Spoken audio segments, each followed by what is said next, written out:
Bonjour, j'ai le plaisir d'accueillir Frédéric Lefebvre. Bienvenue. Alors, vous êtes ancien ministre des PME et vous êtes aussi député des Français qui vivent aux États-Unis et au Canada. Et enfin, vous êtes candidat à la primaire de la droite et du centre. Et justement, moi, ce dont j'aimerais parler avec vous, c'est de votre programme qui concerne les gens qui sont ici, les entrepreneurs. Qu'est-ce que vous avez envie de faire pour nos entreprises françaises? D'abord, merci de m'accueillir. Je n'ai pas encore fait la visite et je vais m'y employer. Moi, je suis évidemment un fidèle de ce salon parce que ce salon, il est le cœur du dynamisme et on y croise de plus en plus de jeunes. Vous savez, ce qui me frappe, c'est que encore cette année, malgré la sinistrose en France, on a eu plus de 500 000, 550 000 à peu près créations d'entreprises et de plus en plus d'entreprises.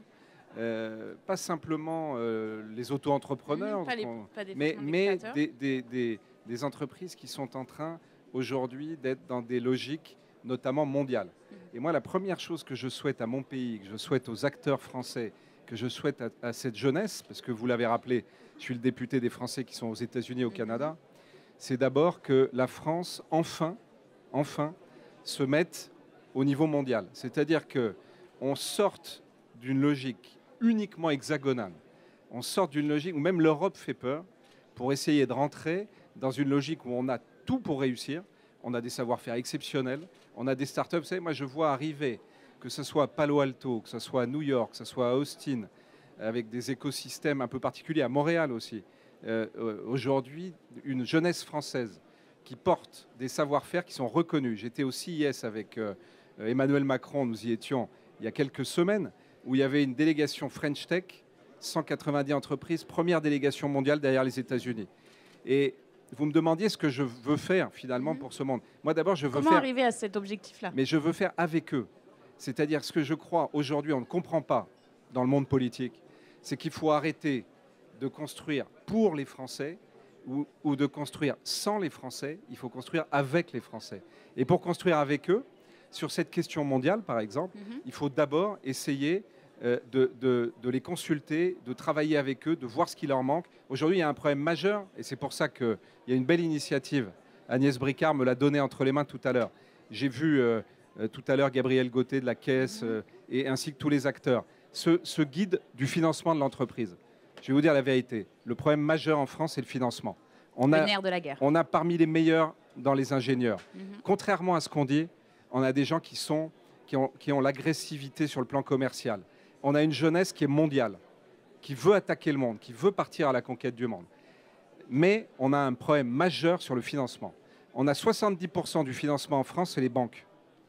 30% sont des acteurs privés. Vous allez aux États-Unis, c'est exactement l'inverse. Et je le dis, ça va peut-être coincer un peu, mais je vais vous dire ce que je pense profondément. Quand il y a eu cette crise terrible de 2009, on a été là, à l'époque, avec Oseo, pour venir en aide aux entreprises.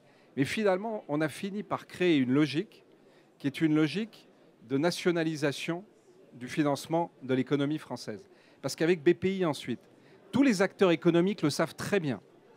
Aujourd'hui, le seul moyen d'obtenir un financement, c'est d'avoir une caution de BPI. Et aujourd'hui, dans la plupart des fonds, BPI rentre autour de table. Or, BPI, c'est la France, c'est l'État. On avait parlé de la nationalisation de 1981, ça remonte à quelques années de François Mitterrand. La vraie nationalisation, c'est finalement une nationalisation qu'on a fait pour défendre les acteurs économiques. Mais c'est aujourd'hui, me semble-t-il, un des sujets de préoccupation majeure qu'on doit avoir pour l'économie française.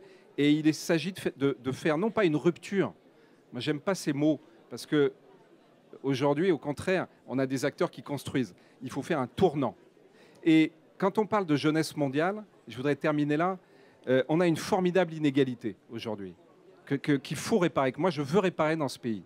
C'est que quand vous êtes jeune, que vous faites une grande école ou que vous faites une grande université, le parcours mondial, il fait partie de votre cursus. Si vous êtes dans une université moins prestigieuse, si vous faites de l'apprentissage, si vous n'avez pas de diplôme, on vous laisse dans votre banlieue, dans votre zone rurale, et le monde, ce n'est pas pour vous. Or, la réalité, c'est que les jeunes, aujourd'hui, toute cette jeunesse veut partir à la conquête du monde. Donc, on est en train de monter avec des chefs d'entreprise qui ont réussi, français, au Canada, aux États-Unis, et on va essayer de l'étendre dans le monde entier, un système de mentorat pour les jeunes et leur donner la possibilité d'avoir ce contact avec le monde. Et moi, ce que je voudrais, c'est que notre pays reprenne espoir, parce que je vois à quel point, dans cette France du monde, dans cette France mondiale, à quel point nous sommes respectés, nous sommes admirés. Et il faut vraiment que chacun le comprenne. Et donc, je rêve d'un pays qui investit sur cette jeunesse, qui investit sur des passerelles avec la diaspora économique française à l'extérieur. Le gouvernement a fait un truc très bien. Vous voyez, je le dis, moi, je suis chez les Républicains, vous le savez bien, et pourtant, moi, je mets en cohérence mes actes avec mes mots. Quand je considère qu'il y a un texte qui est bon, la loi Macron, par exemple, je l'ai voté. On me l'a reproché dans ma famille politique, mais moi, je pense que c'est comme ça qu'il faut faire de la politique aujourd'hui.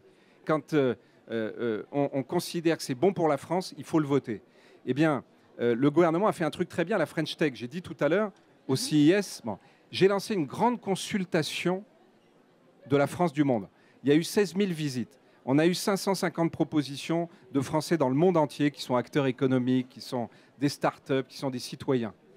Ils nous ont fait, sur ces 550 propositions, il y en a 50 qu'on a retenues comme prioritaires. Il y en a une que j'ai proposée à Emmanuel Macron.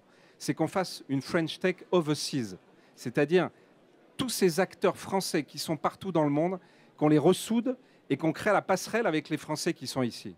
Et avec ça, croyez-moi, on peut créer tout ce qui manque aujourd'hui à notre pays, c'est-à-dire le lien avec le monde. Et c'est ce lien avec le monde que moi je voudrais porter, parce que malheureusement dans le débat public, que ce soit à droite, que ce soit à gauche, on a tendance à résumer les problèmes de l'économie française à un élément qui date du siècle dernier, qui est les 35 heures. Or moi, quand je vais dans les entreprises, y compris dans les PME aujourd'hui, mais personne ne me parle des 35 heures. On me parle des charges qui sont trop élevées.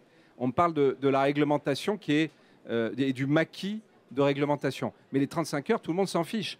Le fait de savoir à quel seuil on va déclencher les heures supplémentaires, ce n'est pas le sujet. À la limite, si on met 32 heures, mais qu'à partir de 32 heures, on baisse les charges qui pèsent sur les entreprises, tout le monde sera d'accord de mettre le seuil à 32. Vous voyez, c'est un faux problème, un faux débat, comme on sait si bien les faire en France, parce qu'il faut absolument entretenir le logiciel artificiel droite-gauche, alors que chaque Français aujourd'hui, il sait bien que ce logiciel, il ne veut plus dire grand-chose.